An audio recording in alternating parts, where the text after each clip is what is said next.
Okay, I'm Krasmatic again, and today I'm going to share with you Transformers Generation 1 Headmaster Mindwipe. And as you can see, he's in a bat mode. His alt mode is a bat mode, and it's a pretty decent sized alt mode. You can see here that he's got a tail. There was kind of some kibble in the back with his legs, but the texture in the wings, let's see if I get close up here. A little bit too close, but there you go. You can kind of see the texture in the wings is very nice. It's got kind of like that scaly texture that you find in a bat's membrane on the wing of a bat, the membrane of a bat's wing, I should say. One thing that I should mention is that the figure has some balance issues, as you can see here on the side, and the balance depends a lot on where you place the legs during the transformation. In the instructions, I'll zoom up here a little bit closer. In the instructions, this part of the heel is supposed to align right at the bottom of the traits indicator panel, and you could see right there that's the line at the bottom, just as the instructions say. But the problem is that the tail gets in the way. It doesn't fold all the way up to go in the back here, so he actually stands at an angle, which actually may have been the intention all along, but he does stand at an angle, as you can see there. And from the front, he kind of tilts forward a little bit. But you can adjust it if you take the legs and rotate them further back. As you can see, it moves this part here, which functions as the bat's feet. And we stand him up now. He's a little bit more upright, but you've got to be careful on where you align those bat feet. So that being said, this is a pretty impressive alt mode. He's got a wingspan of, say, I don't know, got a ruler at right here actually, let's see. Yeah, about 7.5 inches, that's pretty decent. And for hypnosis in the cartoons, he'll usually just fly up in the air and fire some hypnotism beam right from his head. In the Japanese cartoon, that's what he does at least. I don't remember what he does in the Rebirth series. I don't think he does that much. And right now we'll go ahead and transform him into robot mode. So I'm going to flip the tail and lower the legs. Same thing on this side.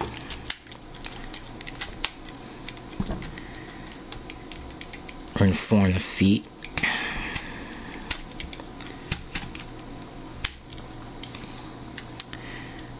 And rotate this entire piece. Sorry, that was out of frame for a second. Rotate this entire piece. Same on this side. And we're going to stand him up, and so we can see a little bit clearer. Let's raise the camera.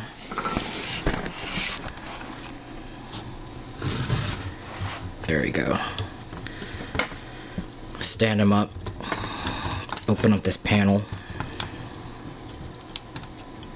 Oh, and the Headmaster is not there. Oh, it's actually right here next to the table. Fold down the bat's head. Put the wings back. And unfortunately, as you can see, my Mindwipe doesn't have the stickers placed, so I have to get some ripper labels for that. Oh, and the final issue concerning this figure, you may have noticed that a lot of the auctions on eBay, or if you're looking to get it on the secondary market, that Mindwipe has a lot of issues with the pegs, as you can see right here. The pegs on the arms that allow the hands to come out, and they are. And the problem with that is that once you tuck the hands in, there's a little groove inside in the actual arm itself that digs in to a notch that's built into the forearm, and once it digs in, it's very, very hard to get out using just this little knob, and that's probably why a lot of these are broken with broken pegs, because they try to force the hand out. So what I don't force it all the way back. You can see here kind of closely I didn't put the notch all the way back just because I didn't want to get it caught. So it's still kind of a struggle. There you go. I found that if you rotate the figure so that it's on its side like this, you don't have as much as the issues with the pegs. So here you are. And Headmaster. And this particular Headmaster, Vorath, I got on a message board, and unfortunately it's missing an arm. Let's see here. It's missing an arm, and one thing he neglected to mention was that the flap that hides his face is actually non-functioning as well, and the flap has been glued, so he's perpetually in Mindwipe's head mode as opposed to a Vorath mode. So, well, for our purposes it doesn't matter, so let's go ahead and put him in here. Here's his gun. There are his power specs,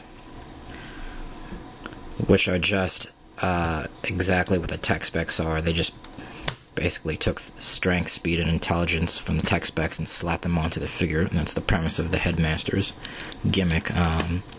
But yeah, so here's Mindwipe. Let's pan back, zoom back a little bit, and you'll see. It's good. It's got good height. Be better with stickers. You can see there's a lot of kibble in the back as opposed to his wings and the tail sticking out of his butt. You know, as funny as it looks, that's how it is. It would have been better if they could have designed it so that the wings kind of flare out right side up as opposed to upside down, but that's how it is. So he is Mindwipe, the Decepticon Hypnotist. And for next, we're going to be reviewing the next generation iteration of Mindwipe, and that is